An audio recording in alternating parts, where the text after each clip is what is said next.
오늘 저희에게 주시는 하나님 말씀은 요한복음 12장입니다. 20절부터 36절까지 같이 읽겠습니다. 명절에 예배하러 올라온 사람 중에 헬라인 몇이 있는데 그들이 갈릴리 벳세다 사람 빌립에게 가서 청하여 이르되 선생이여 우리가 예수를 배우고자 하나이다 하니 빌립이 안드레에게 가서 말하고 안드레와 빌립이 예수께 가서 여쭈니 예수께서 대답하여 이르시되 인자가 영광을 얻을 때가 왔도다. 내가 진실로 진실로 너희에게 이르노니 한 알의 밀이 땅에 떨어져 죽지 아니하면 한 알 그대로 있고 죽으면 많은 열매를 맺느니라. 자기의 생명을 사랑하는 자는 잃어버릴 것이요 이 세상에서 자기의 생명을 미워하는 자는 영생하도록 보존하리라. 사람이 나를 섬기려면 나를 따르라. 나는 나 있는 곳에 나를 섬기는 자도 거기 있으리니 사람이 나를 섬기면 내 아버지께서 그를 귀히 여기시리라. 지금 내 마음이 괴로우니 무슨 말을 하리요? 아버지여 나를 구원하여 이 때를 면하게 하여 주옵소서. 그러나 내가 이를 위하여 이 때에 왔나이다.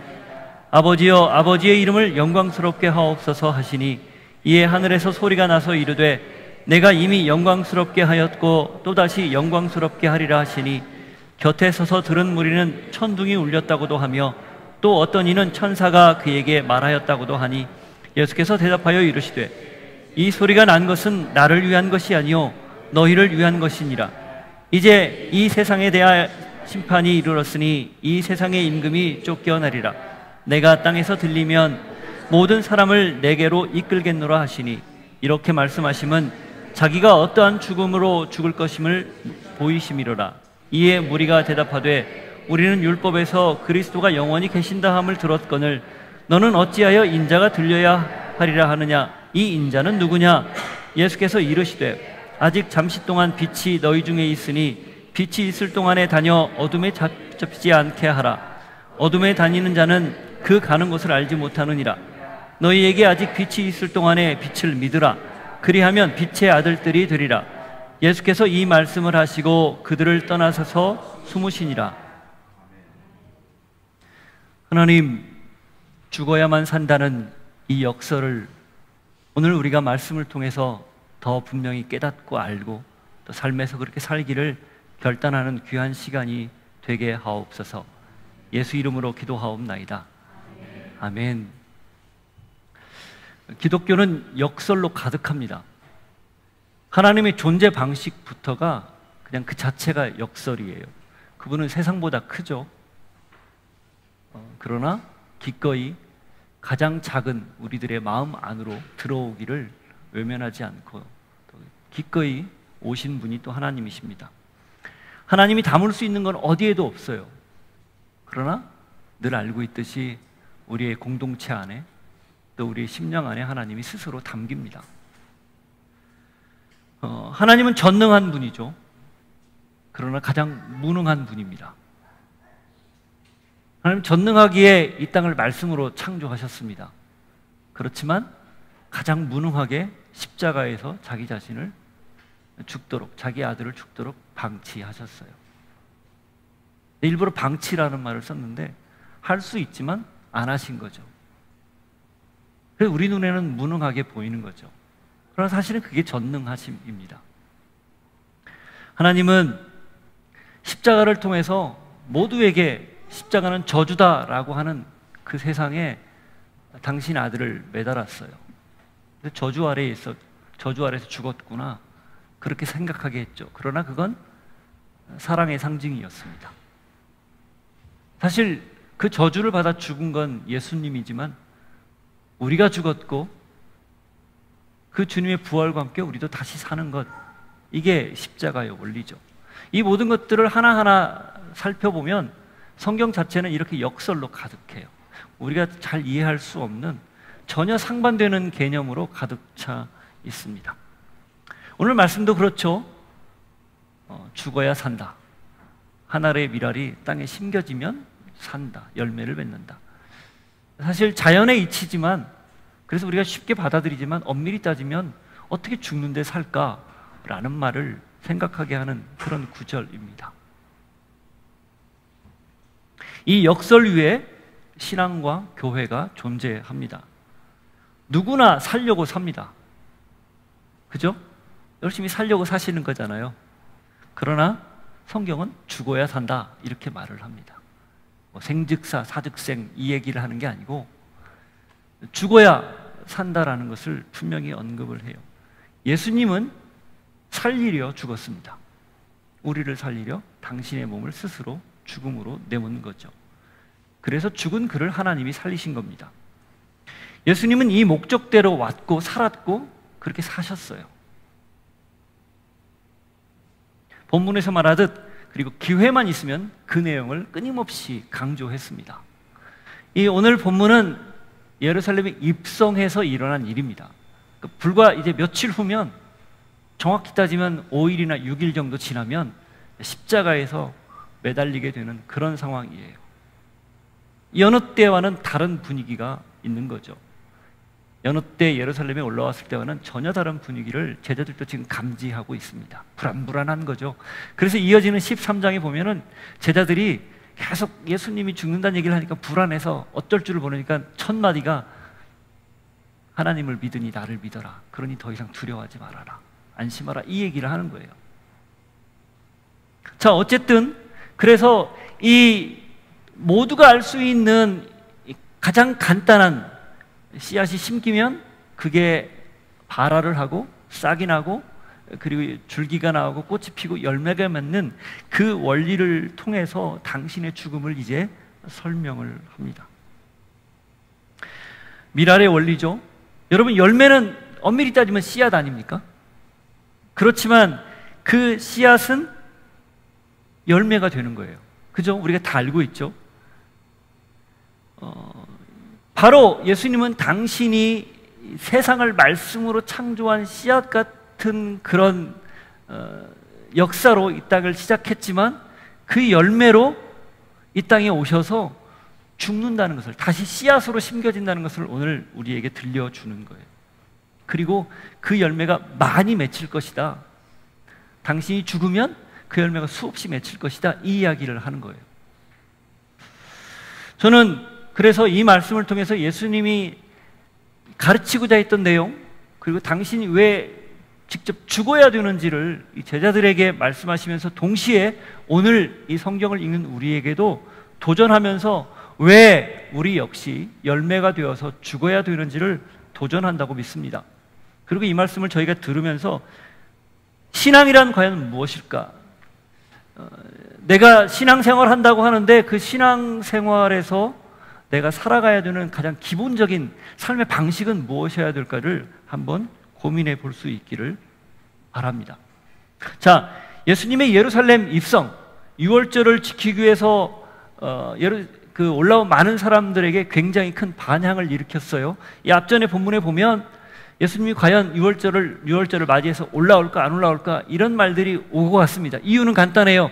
유대 당국자들이, 종교 지도자들이 예수님을 잡아서 죽이려고 이미 체포 명령을 내렸고 그런 분위기가 굉장히 많았기 때문에 과연 자기를 잡으려고 하는데도 예수님이 예루살렘에 올라올까?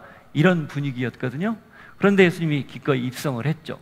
그리고 그 입성할 때 많은 사람들이 종려나무 가지를 흔들면서 환영을 했어요. 그들이 해방을 원했기 때문이었죠. 로마로부터의 해방. 그러나 예수님은 로마로부터의 해방이 아니라 죄로부터의 해방을 원해서 위에서 예루살렘에 입성을 한 거죠. 동상이몽이었던 셈이죠, 일종의. 자, 그렇게 왔는데 그 입성한 이후 예루살렘 안에는 예수님에 대한 궁금증 혹은 예수님에 대한 그런 많은 의문을 가진 사람들이 여러 군데에서 와 있었습니다. 그 중에 한 사람들이 헬라에서 온 사람들이었어요. 이 헬라에서 온 사람, 헬라인이라고 되어 있는 사람들은 이방인으로 보면 됩니다.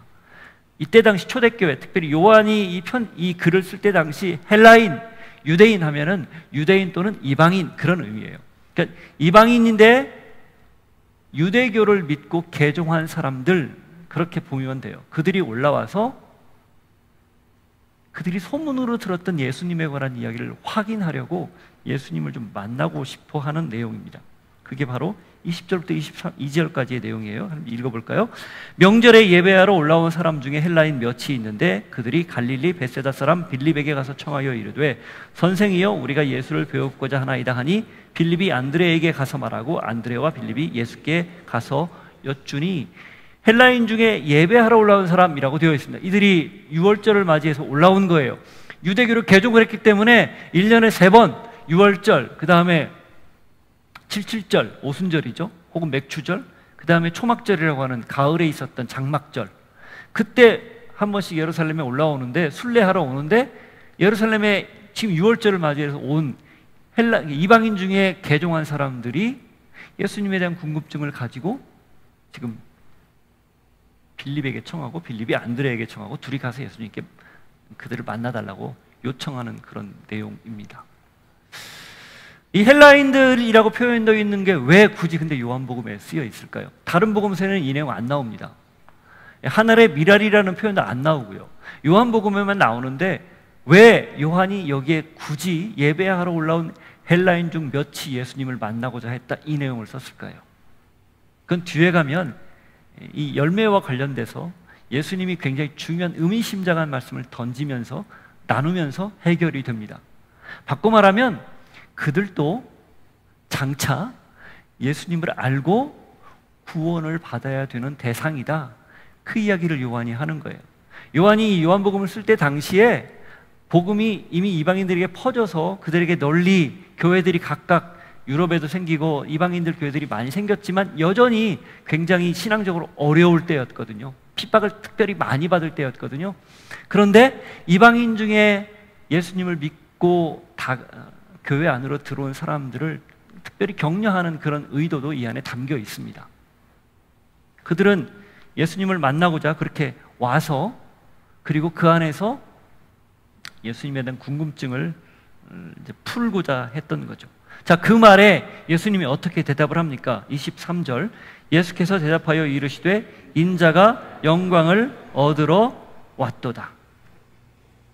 무슨 말을 물어봤는지는 쓰여 있지 않아요. 그런데 예수님이 대답하기를 인자는 영광을 얻으려 왔다, 이렇게 이야기를 합니다. 이게 무슨 뜻일까? 그걸 구체적으로 조금 더 자세히 얘기해요. 26절까지, 24절부터 내가 진실로 진실로 너희에게 이르노니 한 알의 밀이 땅에 떨어져 죽지 아니하면 한 알 그대로 있고 죽으면 많은 열매를 맺느니라. 자기의 생명을 사랑하는 자는 잃어버릴 것이요 이 세상에서 자기의 생명을 미워하는 자는 영생하도록 보존하리라. 사람이 나를 섬기려면 나를 따르라. 나 있는 곳에 나를 섬기는 자도 거기 있으리니 사람이 나를 섬기면 내 아버지께서 그를 귀히 여기시리라. 하늘의 미랄에 관한 이야기를 하고, 그리고 나서 25절에 자기 생명을 사랑하는 자는 잃어버릴 것이다, 이 말씀을 하세요. 이거 어디서 많이 보지 않았습니까? 복음서에도 나와요. 한번 찾아볼까요? 마태복음 16장 24절부터 26절까지.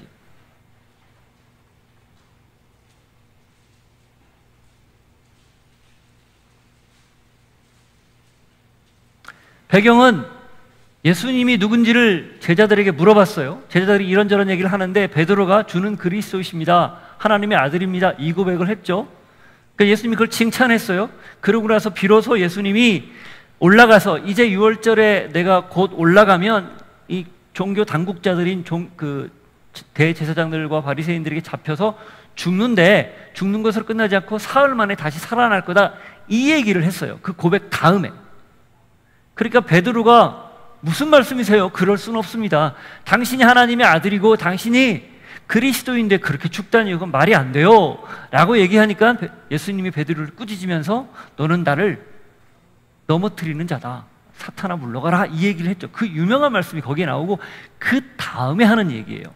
이런 맥락에서 24절부터 이렇게 예수님이 말씀을 하시는 거예요. 이에 예수께서 제자들에게 이르시되 누구든지 나를 따라오려거든 자기를 부인하고 자기 십자가를 지고 나를 따를 것이니라. 누구든지 제 목숨을 구원하고자 하면 잃을 것이요 누구든지 나를 위하여 제 목숨을 잃으면 찾으리라. 사람이 만일 온 천하를 얻고도 제 목숨을 잃으면 무엇이 유익하리요? 사람이 무엇을 주고 제 목숨과 바꾸겠느냐.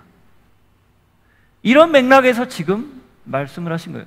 다시 말하면 이건 좁혀서 이야기하면 예수님이 메시아로 그 사명을 감당하기 위해서 죽는다, 내가 죽는다, 그 얘기를 다시 강조한 거고, 제자들에게는 동시에 나를 따르려면 말이야 너희들 같은 생각, 지금 베드로 같은 생각을 가지고는 불가능해. 살기 위해서 신앙하는 건 안 돼. 죽기 위해서 신앙하는 거야. 지금 그 말씀을 하시는 거예요. 요 같은 내용이 지금 요한복음에서는 이렇게 미랄과 관련해서 지금 말씀을 하고 있는 겁니다. 그리고 그 대상이 이 이야기를 듣고 기록한 요한과 그의 제자들, 요한과 예수님의 제자들을 비롯해서 물으러 온 헬라인들까지 지금 포함된다는 거예요. 그 말은 곧 유대인들만 구원의 대상이 아니라 이방인인 헬라인도 대상이고 그들도 제자로 살아야 된다는 도전이기도 합니다. 동시에 제자들만 이 말씀을 듣고 자기를 죽여야 산다, 그 말씀을 듣는 게 아니라 헬라인들도 지금 그 말을 듣고 있는 거예요. 곧 우리도 듣고 있고 들어야 한다라는 말씀인 겁니다. 지금 우리가 아침에 사도행전을 읽고 있지 않습니까? 그 사도행전에 굉장히 중요한 터닝 포인트들이 몇 가지 나와요. 당연히 성령 사건이죠. 그리고 스데반이 순교당하고 교회가 흩어지면서 이제 그때부터 예루살렘 교회를 벗어나서 유대와 사마리아 지역으로 전도하러 나간 그 타이밍입니다. 또 하나가 있어요. 언제죠? 베드로가 고넬료에게 집에 가서 설교하고 성령이 내리자 세례를 준 사건, 그리고 그걸 예루살렘 교회에 와서 보고하는데 이런 일이 있었다 하니까 교회 사도들이 그것을 받아들이는 내용, 이게 굉장히 중요한 포인트들이에요. 그리고 그 결과물로 안디옥 교회가 생기고 그 안디옥 교회의 결과물로 바울의 3번에 걸친 전도 여행이 펼쳐지는 거예요. 어떻게 보면 사도행전의 가장 중요한 전환점은 고넬료 사건입니다. 유대인들에게만 복음을 전하는 거에 아주 급급했던 제자들과 유대인들에게 완전히 새로운 패러다임을 제공하는 거죠. 근데 그 내용을 누가가 길게 썼어요. 왜 그럴까요? 그냥 간단하게 써도 됩니다. 근데 길게 쓰고 그 고넬료 사건은 2번이나 똑같은 말을 반복해요. 보고할 때까지 치면 3번이에요. 왜 그래요? 그만큼 이 인식의 전환이 오는 게 어려웠다는 얘기예요. 쉽지 않았다는 얘기예요. 그리고 바울이 첫 번째 전도여행을 마치고 돌아왔을 때 안디옥 교회, 유대에서 내려온 유대교에서 개종한 기독교인들이 할례 받아야 된다, 이 얘기 했었잖아요. 그것 때문에 논쟁이 돼서 15장에 가면 예루살렘에서 회의를 하고 그거 우리도 못하는 거 그들에게 부담 지우지 말자 하고 몇 가지만 규정하고 나머지는 자유롭게 맡겼잖아요. 그게 그때 당시 인식이었다는 겁니다. 그러면 요한이 이 글을 쓸 때 AD 약 80에서 90년 사이로 보는데 그때는 어땠을까? 많이 바뀌었지만 여전히 그런 모습들이 유대인들 안에 어느 정도 있었다는 걸 추정할 수 있습니다. 그러니 이 기록을 굳이 쓴 거예요. 구원에는 차별이 없다. 하나님의 의에는 이방인이나 유대인이나 그 누구도 차별이 없다는 것을 이야기하는 거죠. 따라서 이 열매, 하나의 미랄이 죽어서 많은 열매를 맺는다고 할 때 그 많은 열매는 전 우주적인 열매이고 전 세계적인 열매를 뜻해요. 누구든지 그 복음을 듣고 그리스도에게로 돌아와야 되고 열매가 당연히 맺혀져야 된다는 것을 염두에 둔 표현이라는 겁니다. 그러면서 그걸 좁히면 동시에 자기 자신이, 예수님이 당신께서 내가 씨앗이 되어서, 열매지만 씨앗이 되어서 죽어 구원을 베풀 것이라는 그 말씀을 하고 있는 거예요. 바꿔 말하면 죽어야 다시 산다는 그 원리를 강조하고 있는 겁니다. 여러분, 그래서 신앙은요 늘 죽는 거예요. 제가 지난번 설교에서도 우리가 저녁에 자고 아침에 일어나는 것을 죽음과 부활의 관계로 설명을 했습니다. 여러분, 저녁에 잠자리에 들면 사실은 물론 큰 자극에 의해서 깨기도 하겠지만 무슨 일이 벌어지는지 아무도 인식을 못해요. 그리고 아침에 일어나면 새롭게 사는 거죠. 똑같은 원리가 죽음과 부활에 그대로 적용이 되거든요. 예수님이 지금 이 미랄의 원리를, 미랄을 말씀하신 까닭은 기독교라는 것은, 예수님을 믿는 신앙이라는 것은 그렇게 날마다 죽는 것을 경험하는 것이 바로 그 신앙이다라고 말씀을 하고 있는 겁니다. 바울이 이런 표현을 했어요. 나는 날마다 죽는다. 고린도전서 15장 31절에 되어 있죠. 이 고린도전서 15장은요, 부활과 관련된 성경 구절입니다. 이 15장 전체가 부활에 대해서만 언급을 해요. 그 맥락에서 나는 날마다 죽는다는 이야기를 한 거예요. 바울은 따라서 자기 자신을 날마다 죽이면서 날마다 부활을 경험하는 그런 삶을 살았던 거죠. 자, 그렇다면 우리는 어떤 죽음을 맞이해야 되는가? 어떻게 죽어야 되는가? 그걸 한번 생각을 해보기를 바라요. 어떻게 죽고 어떤 죽음을 맞이해야 되는가? 이해가 충돌할 때, 그리고 경험과 생각이 내 예상을 빗나갈 때, 섬기는 것과 섬김을 받고 싶은 것이 부딪힐 때, 내가 하고 싶은 일과 하나님이 원하는 일이 맞지 않을 때, 내 뜻대로 살고 싶은 일과 주님의 뜻대로 살아야 된다는 것이 자꾸 삶에서 부딪힐 때 어떻게 해야 될까? 바로 그때 날마다 죽는다라는 이 바울의 고백처럼, 또 예수님이 이 미랄의 원리를 우리에게 가르쳐 준 것처럼 죽어야만 된다는 겁니다. 나를 죽여야 된다는 거죠. 다른 표현으로 나는 없다는 거예요. 그리고 내가 없기 때문에 하나님의 뜻에 적극적으로 따르려는 것이죠. 그렇지만 이게 말처럼 쉽지는 않아요. 이게 쉬우면 굳이 이 자리에 나올 필요 있겠습니까? 이게 쉬우면 우리가 날마다 그렇게 신앙 안에서 싸우면서 갈등하면서 살 필요가 있겠어요? 없죠. 예수님 보십시오. 예수님은 어떻게 이걸, 하늘의 밀이 땅에 떨어져 죽는다는 말씀을 하셨지만 이걸 어떻게 받아들였는지 27절 앞부분에 보면 이렇게 나와 있습니다. 지금 내 마음이 괴로우니 무슨 말을 하리요? 아버지여 나를 구원하여 이때를 면하게 하여 주옵소서. 이게 예수님의 솔직한 심정이었어요. 지금 내 마음이 괴로우니 무슨 말을 하리요? 아버지여 나를 구원하여 이때를 면하게 하여 주옵소서. 어디서 많이 들어본 듯한 느낌이 있지 않습니까? 이게 어디죠? 겟세마네에서의 기도입니다. 똑같아요. 겟세마네에서의 기도는 잡히기 직전에 한 기도입니다. 3번씩이나 같은 기도를 했죠. 오죽하면 땀이 핏방울처럼 떨어지는 것이 보일 듯 그렇게 고통스러워했을까? 바꿔 말하면 죽는 건 쉬운 일이 아니라는 거예요. 예수님은 물론 십자가의 고통을 생각했기 때문에 이것을 내게서 좀 벗어나게 해주십시오, 이런 마음을 표현을 했겠지만, 사실 이걸 우리에게 그대로 적용을 한다면 우리가 살면서 나 자신을 죽인다, 내 자아를 죽이고 내 생각을 죽이고 내 욕심을 죽인다, 쉬운 일이 아니라는 거예요. 늘 그게 상충된다는 거죠. 자, 그러나 예수님의 기도에, 예수님의 고백의 위대한 부분은 이것이 끝이 아니기 때문입니다. 27절 후반부, 그러나 내가 이를 위하여 이때에 왔나이다. 아버지여 아버지의 이름을 영광스럽게 하옵소서. 그러나 이게 예수님 기도의 절정이에요. 겟세마네 기도에서도 똑같죠. 이 잔을 내게서 떠나게 해주십시오. 그러나 내 원대로 말고 아버지 원대로 해주십시오. 이 그러나 다음에 하나님의 뜻에 자기 자신을 맞춘 그 고백이 예수님 기도의 절정이었죠. 이 말은 곧 살면서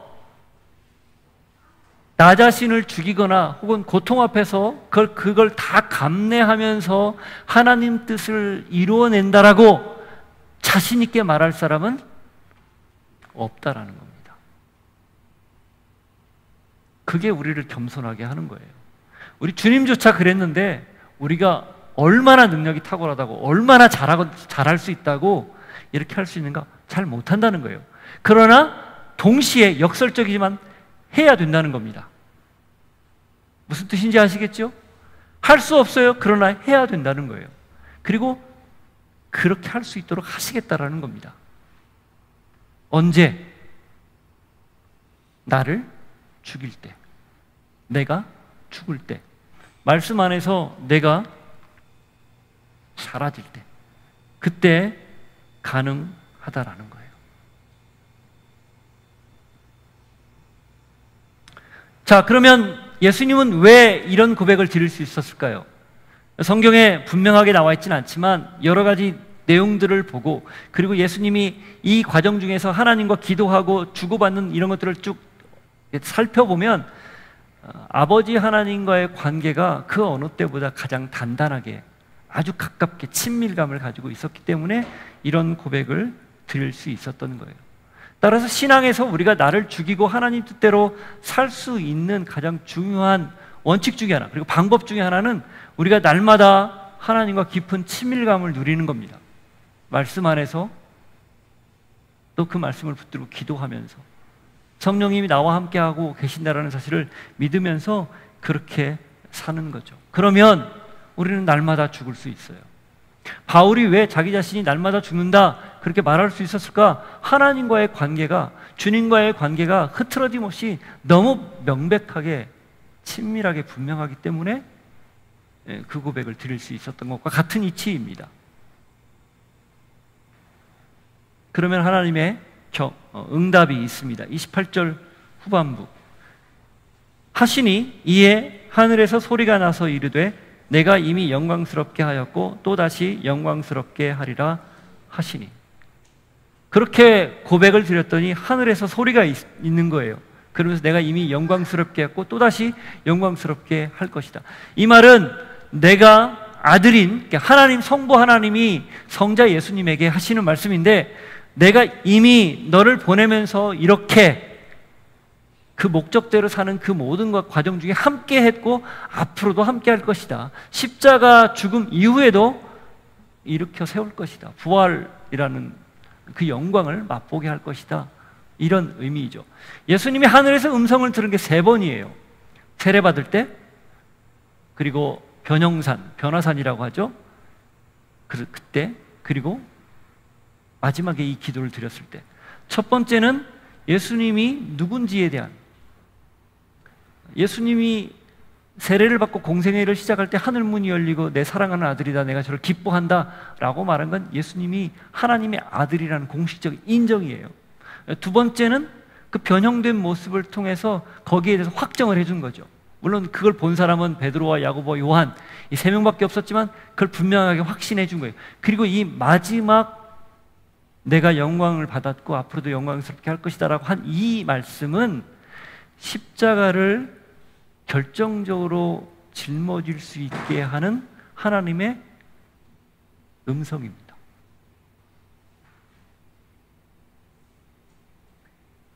여러분, 예수님이 하나님이기 때문에 십자가를 졌다라고 쉽게 단정 지을 수 없어요. 그분이 전능한 분이기 때문에 그 정도는 뭐 쉽게 하셨겠지, 이렇게 말하면 그건 십자가가 아니에요. 그냥 퍼포먼스죠. 차라리 그럴 바에는 말씀으로 세상을 창조한 것처럼 그냥 말씀으로 너희들 죄 다 용서받았어, 이렇게 선언하고 그 내가 말한 걸 믿으면 내가 구원해 줄게, 이렇게 하면 돼요. 근데 그분이 전능하지만 무능을 자처하고 다 할 수 있지만 다 포기하고 십자가를 졌기 때문에 그 십자가의 능력이 우리에게 유효한 겁니다. 근데 그 십자가를 질 수 있도록, 짊어질 수 있도록 마지막에 하나님이 분명하게 확신을 준 것이 바로 이 음성이에요. 우리가 신앙이 흔들릴 때 어떤 음성을 들으면, 어떤 말씀을 들으면 그 신앙이 굳게 다시 세워질까요? 간단합니다. 하나님의 음성이에요. 어떤 음성입니까? 여기 기록되어 있는 음성이죠. 매일 성경을 읽으면서, 큐티하면서, 아침 저녁으로 말씀을 들으면서 그 순간순간 그 말씀을 통해서 하나님이 지금 나에게 주시는 로고스가 레마가 되는 그 순간, 하나님의 기록된 말씀이 레마, 내 삶에서 살아서 그대로 역동적으로 역사하는 말씀으로 경험이 되는 순간 그 신앙을, 그 어려움을 신앙 굳게 하고 어려움을 벗어날 수 있게 되는 거죠. 예수님도 마찬가지였어요. 저는 이 28절에 내가 이미 영광스럽게 하였고 또다시 영광스럽게 하리라, 이 말씀이 끝까지 십자가에서 나의 하나님 어찌하여 나를 버리셨습니까? 이 말씀을 할 때조차도 함께 했다고 믿습니다. 그리고 왜 나를 버리셨습니까? 라는 그 말은 예수님이, 하나님이 버린 거에 대한 원망이 아니라 그렇게 해야만 구원받을 수 있었기 때문에 어쩌면 우리를 대변해서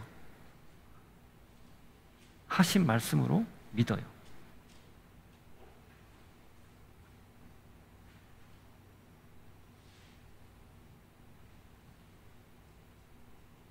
더 필요 없는, 부차적인 다른 말이 필요 없는 그런 하나님의 음성인 셈이죠.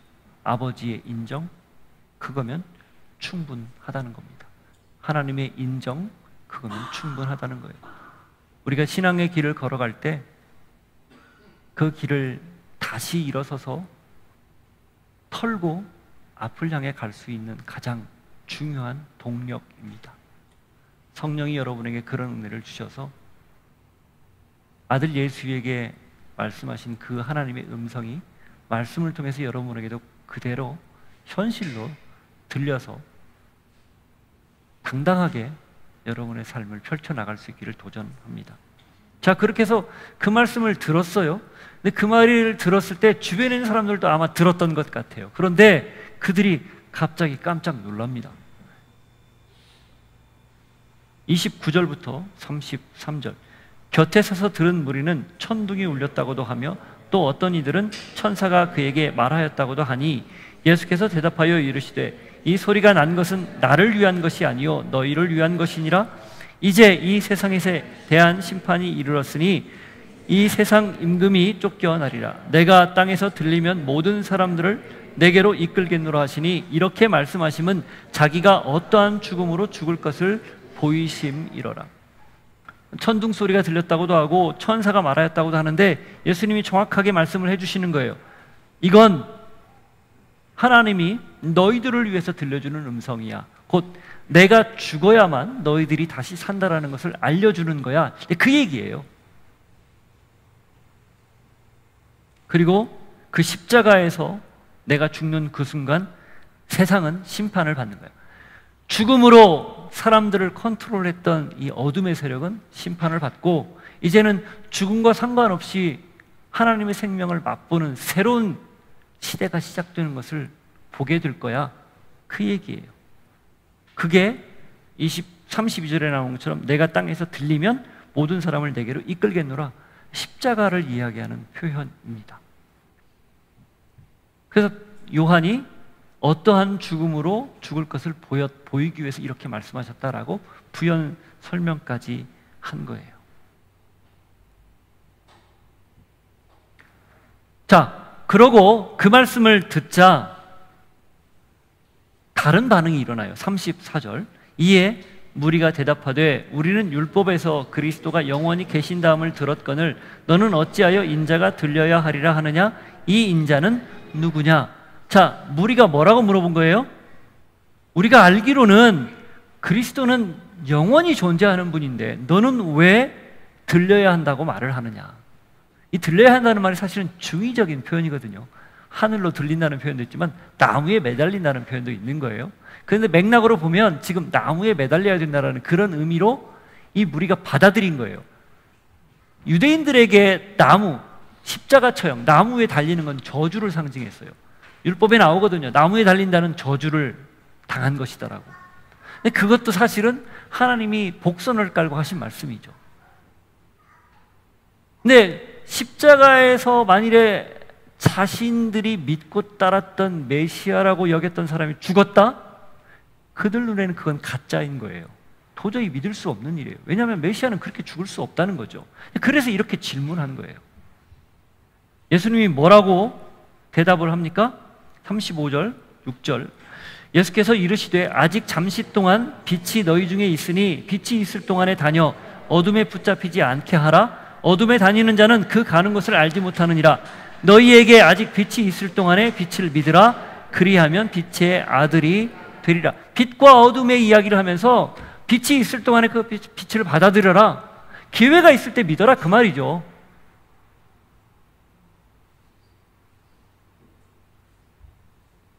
기회가 주어졌는데 믿지 않으면 더 이상 기회가 주어지지 않을 수 있다. 마지막 돌이킬 기회를 주는 거예요. 그러면 그의 아들이 된다, 그 얘기죠. 자, 그런데 이 36절 마지막에 어떻게 되어 있습니까? 예수께서 이 말씀을 하시고 그들을 떠나 숨으시니라. 예수님이 그들을 떠나서 숨었다고 되어 있어요. 예루살렘에 입성했는데 어디로 갔는지는 잘 모르겠는데 아마 겟세마네 감람산 쪽으로 가셨을 거라고 추정을 해요. 숨었다라고 표현해요. 왜 이 이야기를 여기에 썼을까요? 유대인들이 지금 잘 안 믿는 거예요. 안 믿을 뿐 아니라 체포명령이 내려져서 아직 예수님의 때가 아닌데, 때는 때지만 아직 6월절 하루 전날이 아니잖아요. 그때까지 시간이 며칠 더 있는데 지금 분위기가 심상치 않으니까 떠난 거예요. 믿지 않는 그들을 뒤로 하고 숨은 겁니다.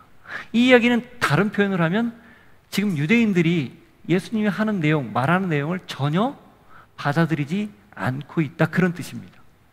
그러니 물어보는 거죠. 그들이 알고 있는 메시아 상과 그들이 생각하고 있는, 기대하고 있는 그 메시아를 통해서 일어날 일을 예수님이 계속 마치 피하듯이 혹은 다르게 말을 하고 계시니까 거부 반응을 일으키는 거예요. 한마디로 말하면 오늘 본문의 맥락으로 보면 그들이 죽지 않아서 그렇습니다. 자기들이 배워왔던 구약의 율법, 믿음의 선배들로부터, 그러니까 유대교회에 있는 선배들로부터 물려받은 전통, 그리고 그들이 평소 생각하고 있었던 메시아관, 그 메시아를 통해서 이루어질 하나님의 나라, 다윗이 왕이었을 때 주변 나라를 완전히 호령했던 그 찬란했던 시간, 그런 거에 대한 환상과 기대와 꿈, 그게 전혀 사그러지지 않고 고스란히 남아있기 때문에 이런 반응을 보인 거예요. 앞에 미랄 이야기를 하고 죽어야 살고 그런 많은 열매를 맺는다, 이런 이야기를 한 것도 사실은 이런 맥락에서 하신 겁니다. 그들이 안 죽어 있기 때문에, 버젓이 살아있기 때문에. 그래서 피해서 일정 시간 다른 데 가 있었던 거죠. 여러분, 이게 오늘 우리에게 굉장히 큰 부담이고 도전이에요. 죽어야만 맺히는 열매. 내 인생, 내 삶에서 열매가 없고 하나님이 함께 하시는 흔적이 없는 경우는 단 하나예요. 내가 살아있기 때문에 그렇습니다. 버젓이 살아있기 때문에 하나님이 역사할 수 있는 기회가 없는 거예요. 우리가 오늘 여기에 예배하러 왔죠. 하나님 만나러 왔죠. 그런 한 가지 더 분명한 게 있습니다. 죽으러 온 겁니다. 죽지 않으면 우리 신앙은 늘 그 자리예요. 유대인들과 다를 것 없어요. 유대교에서 기독교로 개종한 사람들이 여전히 이방인들이 믿는 걸 탐탁치 않게 여기는 시대적 배경도 있어요. 그만큼 견고하다는 겁니다. 여러분, 우리가 이거 마음에 품지 않으면 우리 역시 대한민국 서울에서 2023년 7월 30일 10시 예배를 드리는 이 순간도 우린 여전히 내 자신이 살아있어요. 그리고 죽지 않으면 우리 신앙은 그냥 그 모습입니다. 주일날 이 시간만, 한 시간만 딱 죽은 척 하는 거예요. 기절한 척 하는 거예요. 그리고 문을 벗어나는 순간 다시 살아서 내 방식대로, 내 생각대로 하는 거죠. 하늘의 미랄이 죽어서 많은 열매를 맺는다, 잘 알고 있지만 실제로는 안 죽는 거죠. 그건 여러분 동일하게 도전입니다. 이 불편한 말씀을 우리가 듣는 까닭은 그만큼 우리의 신앙의 이 죽는 문제는 아주 결정적인 신앙의 마치 이 방아쇠 같은 역할을 하기 때문에 그래요. 이게 딱 하나님 말씀 안에서 날마다 내가 죽는 걸 경험하고 나는 없다, 그래 내 자아는 하나님 안에서 아무것도 아니다 라고 완전히 나 자신을 버리는 순간 우리의 신앙은 다른 곳으로, 하나님이 기뻐하고 원하는 곳으로, 또 전혀 우리가 예상하지 않았지만 가장 아름다운 곳으로 점핑합니다. 저는 여러분이 이 말씀 하늘에 미리 죽었다라는 이 말씀을 늘 염두에 두고 바울이 했던 나는 날마다 죽는다는 말씀을 가슴에 새기고 지금만 죽는 게 아니라 지금 그래 내 죽어야겠다 이런 생각만 하는 게 아니라 매일매일 그렇게 스스로를 죽이면서 살 수 있는 모두일 수 있기를 축복합니다. 같이 한번 기도합시다. 하나님 아버지, 미랄이 죽어야 산다라는 이 자연 생태계의 자연스러운 원리를 통해서 우리에게 죽음을 강조하셨습니다. 당신께서 죽으신다는 말씀이지만 결국 우리 역시 십자가에서 같이 죽어야 한다는 말씀으로 저희가 듣습니다. 오늘도 나는 죽고 그리스도로 사는 사람, 그런 사람 되게 도와주옵소서. 나는 온전히 죽고 내 욕심과 자아는, 정과 욕심은 십자가에 못 박고 오직 그리스도 예수로만 사는 하나님의 사람들 되게 해 주십시오. 내 힘으로 감당할 할 수 없는 일입니다. 말씀으로 도전해 주시고 성령님 붙들어 주셔서 그렇게 살아낼 수 있는 우리들 되게 해 주십시오. 같이 한번 기도하겠습니다. 하나님 아버지, 죽어야만 맺히는 열매, 이게 바로 나입니다. 내가 죽어야만 하나님 내 안에서 나를 통하여 하나님의 놀라운 역사들이 일어날 것을 믿습니다. 주님, 유대인들은 여전히 자기들 생각에 사로잡혀서 메시아는 죽을 수 없다고, 이방인들은 구원의 대상이 될 수 없다고 그런 생각에 사로잡혀 있었습니다. 그럼에도 불구하고 하나님, 오늘 우리는 이 말씀을 듣고 우리가 십자가와 함께 나 자신을 죽여 그래서 예수로만 다시 살 수 있다는 것을 깨닫습니다. 그렇게 살아갈 수 있도록 도와주시고, 그렇게 주의 말씀에 따라 도전에 따라 오늘도 주님과 함께 한 걸음 한 걸음 내딛는 하나님의 사람들 우리들 모두가 되게 하여 주옵소서. 주님, 나는 날마다 죽습니다. 나는 날마다 그리스도 예수 안에서 나의 자아와 정과 욕심을 죽입니다. 말씀 안에서 나를 죽입니다. 나는 없습니다. 나는 아무것도 아닙니다. 내 생각도 없고 내 주장도 없고 내 경험도 없고 내가 하고자 하는 것도 없고 오직 그리스도 예수만이 내 안에 있습니다. 이 고백을 늘 드리며 살아갈 수 있는 우리들 모두가 되게 하옵소서. 하나님 아버지,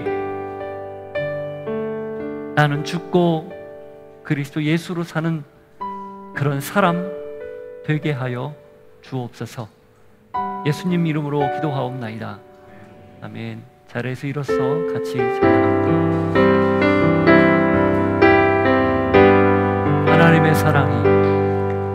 하나님의 사랑이 영원히 함께하리. 십자가의 길을 걷는 자에게, 순교자의 삶을 사는 이에게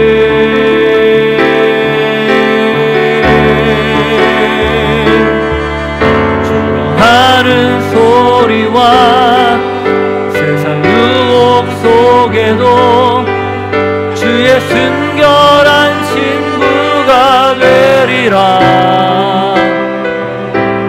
내 생명 주님께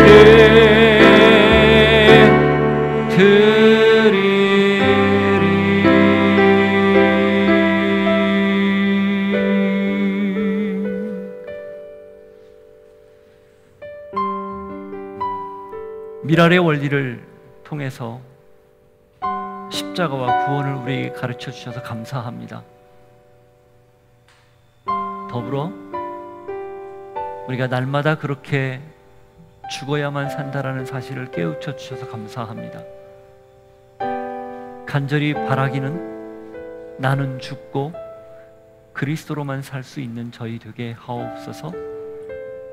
말씀이 육신이 되어 내 안에 스며들 때 성령님, 그 말씀이 고스란히 내 마음밭에 뿌려져 발아하고 줄기가 나고 꽃이 피고 열매를 맺는, 그래 나는 늘 죽고 나를 통해서 새로운 생명이 마음껏 맺히는 그런 삶을 사는 저희들 모두가 되게 하옵소서. 죽어야만 맺히는 열매, 그게 나였기에 나 또한 죽어 열매를 맺는 하나님의 사람들 되게 하옵소서.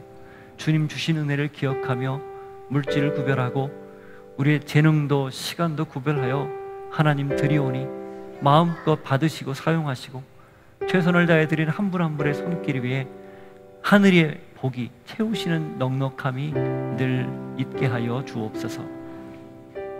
지금은 예수 그리스도의 은혜와 하나님 아버지의 사랑과 성령님의 교통하심이 죽어야만 맺히는 열매, 이 원리를 기억하고 날마다 죽어 하나님의 생명의 열매를 마음껏 맺게 하여 주옵소서 결단하고 고백하는 주의 백성들 머리 위에, 삶의 자리 위에 이제로부터 영원토록 함께 하시기를 간절히 축원하옵나이다.